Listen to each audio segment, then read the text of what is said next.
las cuales conllevan las vistas isométricas, las caballera, dimétrica y trimétrica. En este mapa podemos ver diferentes características de cada una. La isométrica, el sentido de la visualización es tal que los tres ejes del espacio aparecen igualmente en escorzo y hay un ángulo común de 120 entre ellas.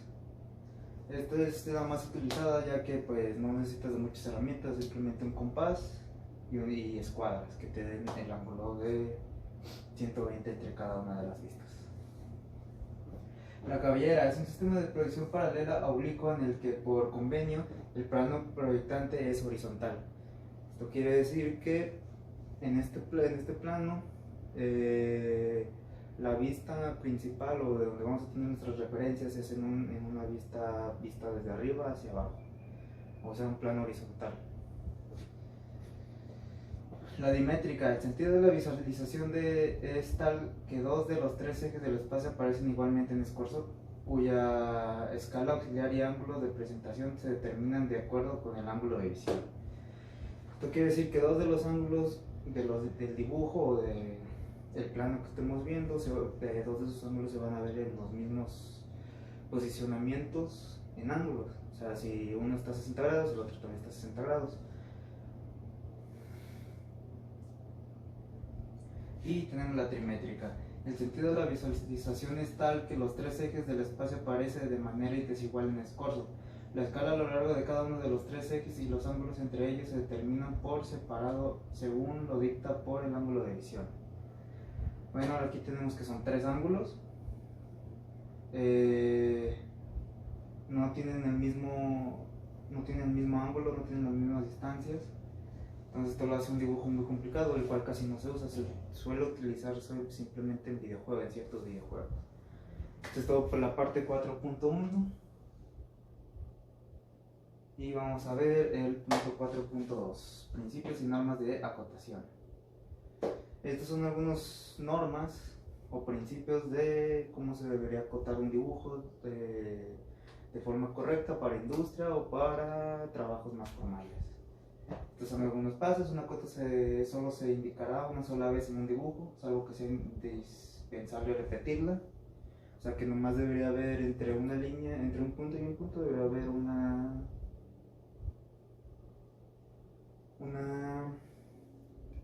cota que represente esa distancia o esa parte del plano.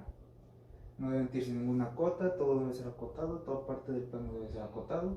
Las cotas se colocarán sobre las vistas que representen más claramente los elementos correspondientes. Esto quiere decir que aunque todo se debe acotar, hay ciertas partes que no es necesario acotarlas. Entonces, para no llenarlo de mucho, simplemente utilizas las partes del plano que sean más indispensables acotar.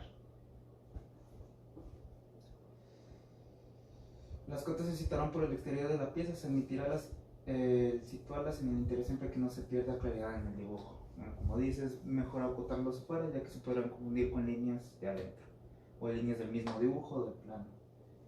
No se acotará sobre aristas ocultas, salvo que con ello se eviten vistas adicionales o se aclare sensiblemente el dibujo. Las cotas se distribuirán teniendo en cuenta criterios de orden, claridad y estética. Siempre deben tener esas tres características.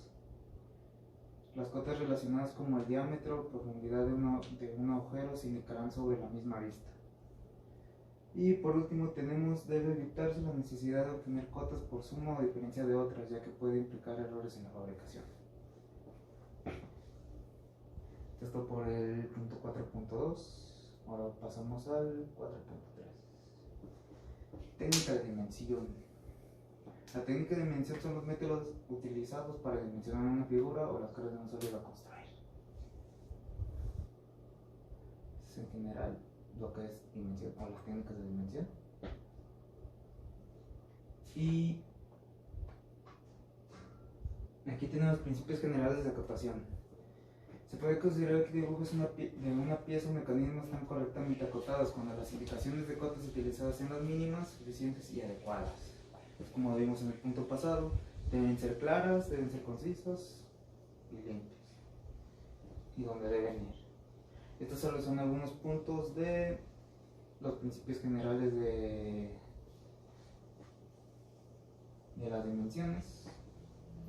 Una cota solo indicará una sola vez un dibujo, salvo que sea indispensable repetir así la mano lista. No debe omitirse ninguna cota. Las cotas se colocarán sobre las vistas que representen más claramente los elementos correspondidos. Todas las cotas de un dibujo se expresarán en las mismas unidades. En caso de utilizar otras unidades, se expresará claramente a continuación de la cota. No se acotarán las dimensiones de aquellas formas que resulten del proceso de fabricación. Las cotas se situarán por el exterior de la pieza.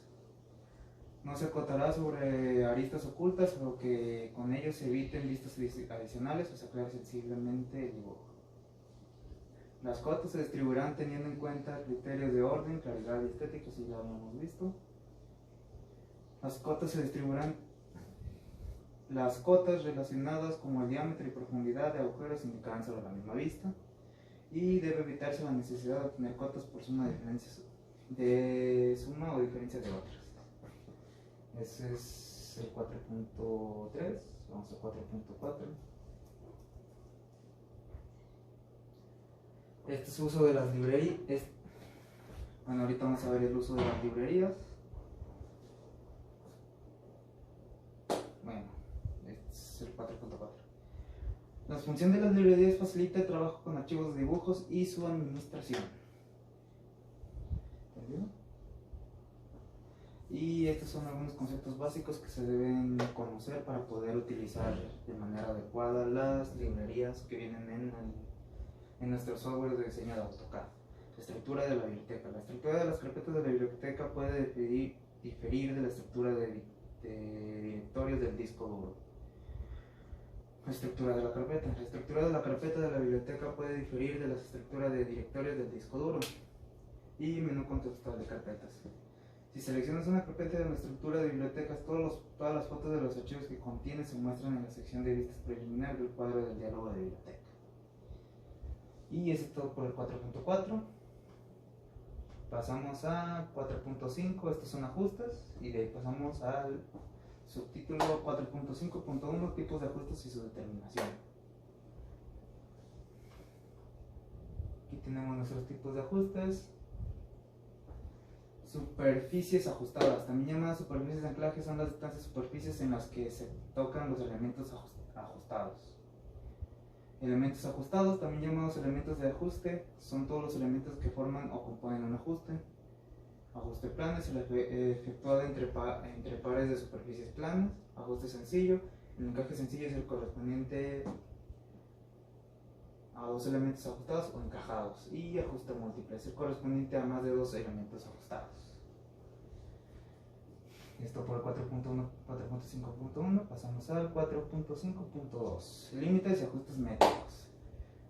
En la esquina superior izquierda de estos ajustes tenemos que permite especificar un punto en el área de dibujo que representa la esquina opuesta del contorno. La activa la comprobación de límites. La desactiva la comprobación de límites pero mantiene los valores actuales. Vamos al 4.5.3. Aquí se encuentra.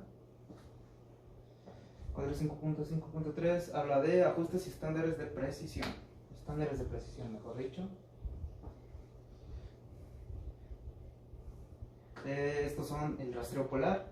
Mueve el cursor al ángulo predefinido más cercano y especifica una distancia a lo largo del ángulo. Bloqueo de ángulos, bloquea un ángulo determinado y especifica una distancia a lo largo del ángulo. Referencia de objetos, mueve el cursor a ubicaciones precisas de objetos existentes. Referencia de rejillas, mueve el cursor a incremento de una rejilla rectangular. Y introducción de coordenadas, especifica una ubicación por sus coordenadas cartesianas o polares absolutas o relativas. Pasamos al 4.5.4. Tolerancia geométrica y su determinación.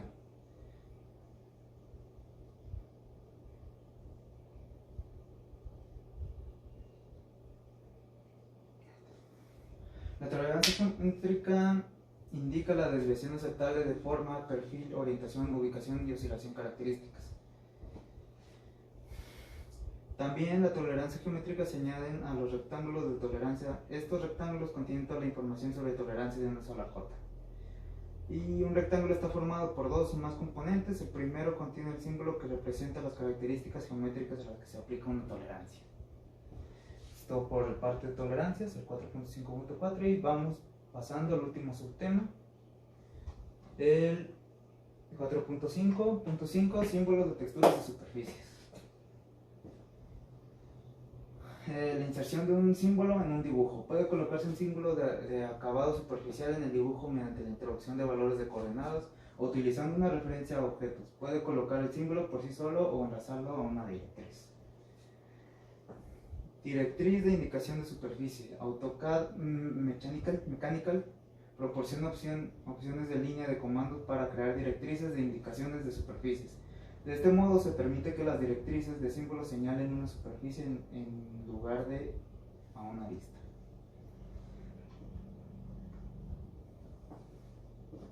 Especificación de los requisitos de acabado superficial.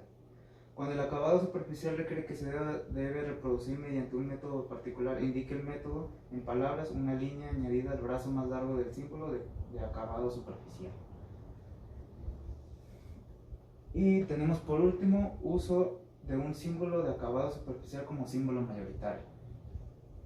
El símbolo indicará automáticamente el estado de los símbolos de acabado superficial de cualquier otra parte del dibujo mediante una única indicación colectiva. El símbolo mayoritario no distingue entre distintas presentaciones. Y bueno, este sería todo por la unidad 4.